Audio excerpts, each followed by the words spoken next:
200 ദിവസത്തിലേറെയായി അതിജീവന പോരാട്ടത്തിലാണ് ഫലസ്തീൻ. സ്വന്തമെന്ന് പറയാവുന്നതെല്ലാം അവർക്ക് നഷ്ടപ്പെട്ടു. നാടും വീടും അന്യമായി.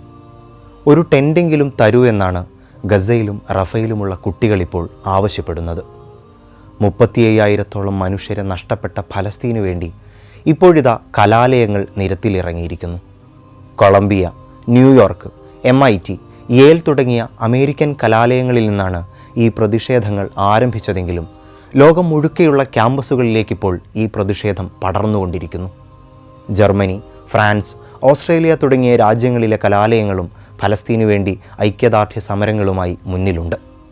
അമേരിക്കയിൽ നിന്നാണ് ഈ പ്രതിഷേധ ജ്വാല ആരംഭിച്ചത് എന്നത് മറ്റൊരു ചരിത്ര സന്ദർഭത്തെ കൂടി ഓർമ്മിപ്പിക്കുന്നുണ്ട്. 56 വർഷം മുമ്പ് വിയറ്റ്നാം യുദ്ധകാലത്ത് 2 ലക്ഷത്തിൽ പരം മനുഷ്യരെ കൊന്നുവീഴ്ത്തിയ അമേരിക്കയുടെ യുദ്ധദാഹത്തിനെതിരെ വിദ്യാർത്ഥികൾ നടത്തിയ